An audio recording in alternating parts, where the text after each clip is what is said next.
Good afternoon, everybody. Today, Hyben, Francisco, and I will be talking about the NumPy library. Here's a little background on NumPy. NumPy stands for Numerical Python, and it is the main package for scientific computing in Python. It was developed by Travis Oliphant in 2005 when he took certain features of the NumArray library and incorporated them into the numeric library. This resulted in NumPy, which allows users to create and work with arrays of various sizes. With just NumPy, you can perform a variety of mathematical operations. You can also broadcast these calculations across arrays of different shapes. And as you have already seen, you can also use NumPy in combination with other libraries like Matplotlib and Pandas. So today we'll be showing you first what an ND array is and the benefit of working with them over lists. Then NumPy functions for indexing and using math on ND arrays, and then some other interesting functions. So an array is simply a grid of values, but NumPy supports working with ND arrays, which stands for n-dimensional, meaning that you can create multi-dimensional arrays. There are some differences between Python lists and ND arrays that should be considered. First off, ND arrays have a fixed size that cannot be changed after creation. If you do change the size, this will create a new array that replaces the old one. And second, the elements in an ND array must all be the same data type. So why use NumPy arrays? One of the benefits of using ND arrays for calculations is that it's much faster than using lists. For example, according to DataQuest, adding two arrays together is about 60 times faster than adding two lists together. And this becomes really important when you're computing over big sets of data. Also, it is necessary to understand NumPy arrays since most other Python packages use them for scientific computing. So this image on the right shows you how to define the shape of an array. If it's just one dimension, you would write in parentheses the number and a comma. Then for a 2D array, you would write the number of rows, comma, then number of columns. And then for a 3D array, you would write first the row number, the column number, and then the last numbers for the third dimension. Now, Hyben will take you through some of the functions you can use with NumPy. So from this section, I would like to go over basic fundamentals of NumPy.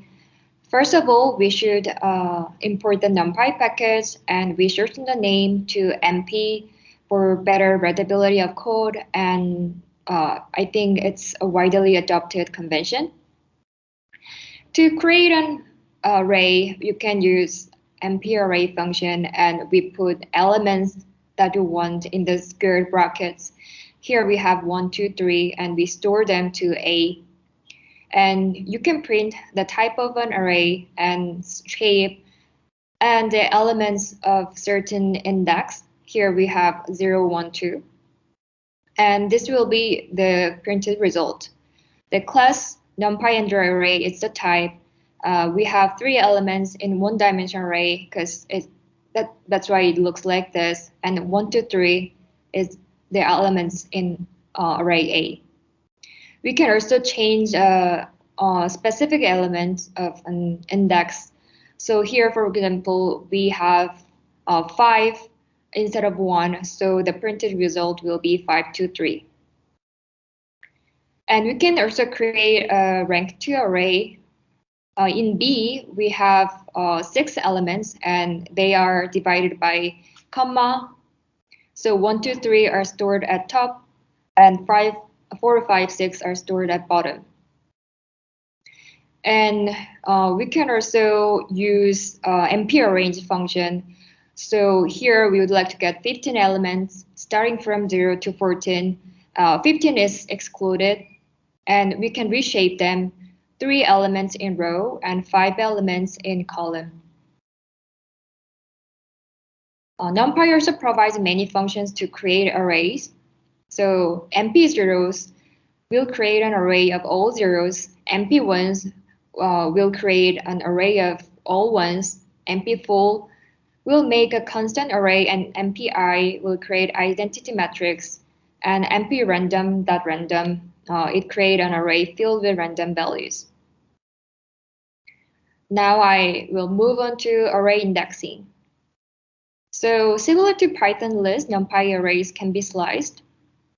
And with the NP arrange function, we stored 10 elements from 0 to 9 to X. And we would like to get elements from index 2 to 5. So 2, 3, 4 will be our outcome.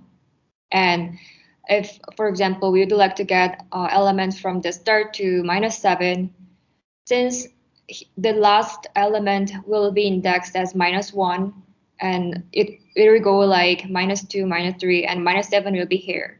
So the result will be 0, 1, 2. And we can also specify the steps.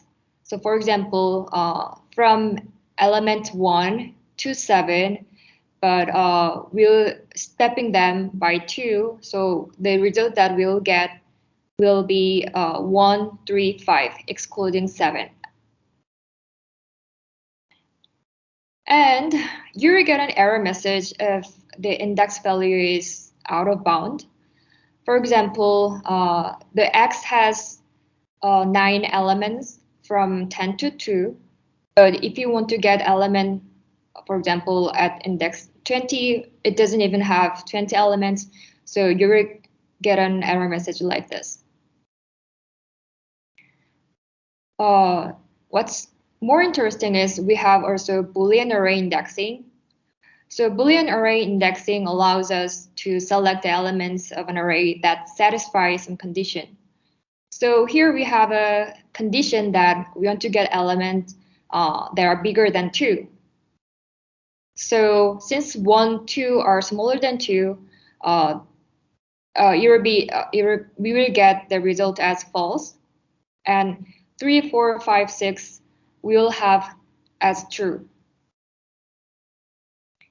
And we can also perform basic mathematical functions, and it will be operated element-wise. So we have X, and it's 2-dimensional array with elements 1, 2, 3, 4. And Y has the same element, same dimensional array, and the same shape as X.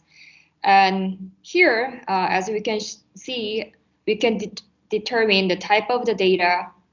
MP.float64, it means we want to have 64-bit floating point numbers as our data. So if you can sum them like this, X plus Y, it will print 6, 8, 10, 12. So it's basically, these first elements are added. 5 plus 1 is 6, 6 plus 2 is 8, and 7 plus 3 is 10, and 8 plus 4 is 12. You can use also NP add function to get the same result. And we can also subtract them and multiply them and divide them. If you want to get square rooted elements, you can use NP squared function. And NP sum function will perform to compute sum of all elements. So the printed result will be 10. And we can also specify access to get the sum result of each column. Like for example, access equals 0, we will get the sum of each column, and it will print 4, 6. And if we specify access equal 1, then the computed result will be the sum of each row, which is 3 and 7. So speaking of broadcasting now, broadcasting pretty much describes how NumPy treats array with different shapes during arithmetical operations. So subject to smaller constraints, what NumPy will do is broadcast the smaller array across the larger one so that they have compatible shapes, and then one can carry on with the operation. So in the example here, we want to broadcast vector v into the matrix X, and we want to display the result in matrix Y. So Y equals X plus V.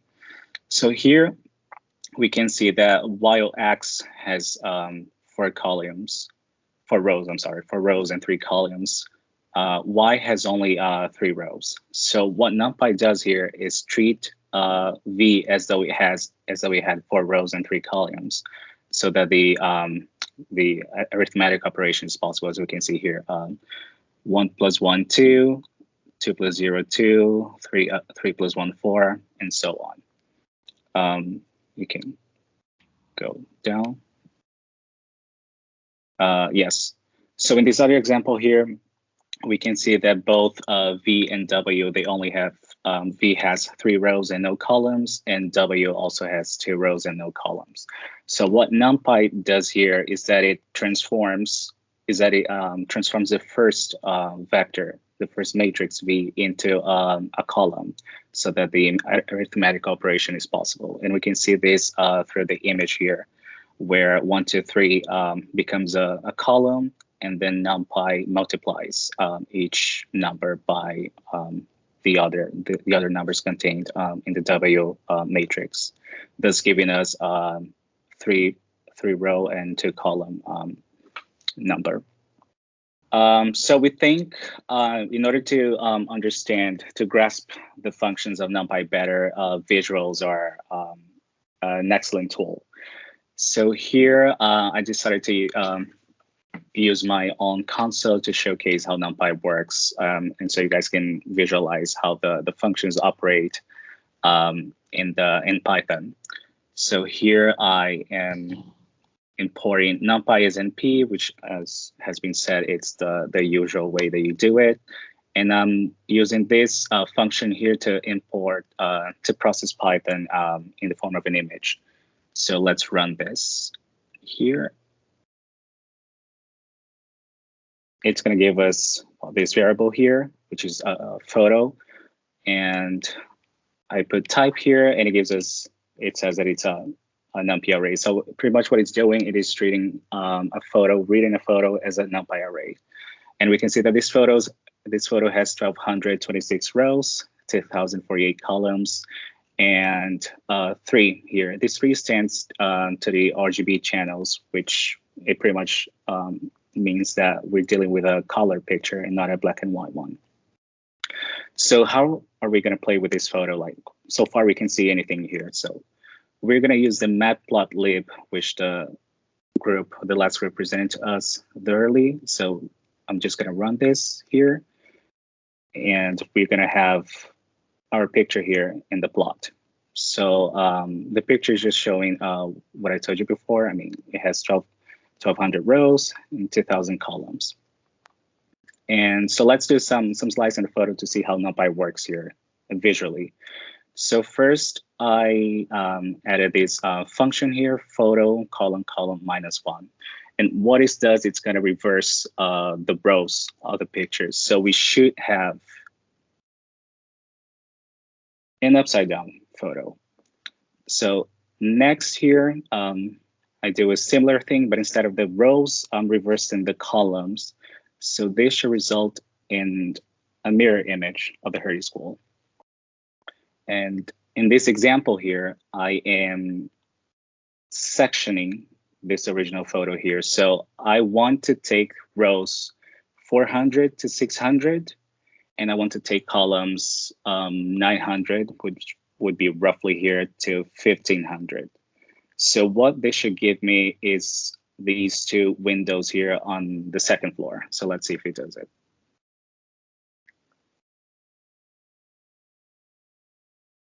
And yeah, that's what it does. And another feature that I added here is that we can also have the size of the picture. So by taking every other row and column, we can reduce the size of the image that I chose to showcase here. So let's see if it works. Yeah, so apparently it did nothing, but when we compare to the first image here, we have like 1,000 columns and 600 rows, whereas in the original one we had 2,000 columns and 1,200. So it just have the size of the picture. And we can also apply mathematical functions into a NumPy array. So let's continue with our photo and see how this plays out. So here I'm choosing to take the sign of every element that made up the NumPy array of this photo. So let's see how it plays out. So here we have the sign of every element in the picture. And it's also available here in the variable. So we created a variable with all the signs here. And it's a huge list. So you must be thinking, why on earth I would take the sign of every element in a picture? But this is just an example. I mean, you can transport this same rationale to your data set. You can calculate the sign of the information, the data that you collected for your data set, for instance. And why is this useful? Because you don't have to worry about the loops that are common in Python. And you can just broadcast the whole thing across the Numpy array, which is very useful. And we also have here some other quick stats that you can run here in our example, in our pictures. So for instance, if we wanted to know the sum of all elements of the picture, it should be this number, the product of all elements, which is 0, the mean, which is this number, the standard deviation, the variance, the minimal value, and so on. So let's forget the picture a little bit, and let's go to this array here. So I created a random array here, gave it the numbers 1, 2, 3, 4, and I just want to test if this here is lower than 3. So let's see what happens here. So it gives me the Booleans true, false, false, false. And now I want to test if this is greater than 3. So let's see what it gives me. And it gives it pretty much the opposite: false, false, false, true, true. And here I want to analyze where the array is greater than 3. So let's see which numbers it gives me. It gives me 4 and 5, which are the only numbers in this array that are greater than 3, and they're greater than 3. So coming back to the picture, let's see how this masks that we did here, they play out in the photo. Let's see how it would behave. So here I create another variable. I call it photo underline mask, and I'm using the np.where function. So what it does, it's going to substitute. So where photo is greater than 100, it's going to be replaced by 255. And where photo isn't greater than 100, it's going to be replaced by 0. So let's see what it does to the picture. It's going to appear here in the plots. So it just gives us this saturated version of the picture. And you can change the output. You can play it with it a little bit. For instance, you can put 50 instead of 100. And it just gives us a even like wider version of the picture. So we also, still playing with the picture, we can also add this point T, which gives us transpose of an array. So it interchanges rows and columns. So in the picture, it would be like this. So in terms of picture, it just transforms a landscape picture into a portrait picture. And just as a final additional tool of NumPy that it's widely used is the function of sorting. And what it helps us is, I think it is much more useful and quicker than the loops in Python. So let's just see how it plays out here. So I created an array, and I purposely just chose 1, 2, 3, 4, 5, but I didn't place them in order. And I created another variable and typed np.sort x, and then it gave me the sorted array here. So these are some of the, hopefully, I mean, with the visuals, we were able to showcase how NumPy works. It is a really useful tool to crash data and analyze it in a faster way. And now the loops in Python lists aren't useful, but I think overall, after using it here for this project, I think we could see that NumPy really helps us. It's a really useful data tool for data analysts and data scientists.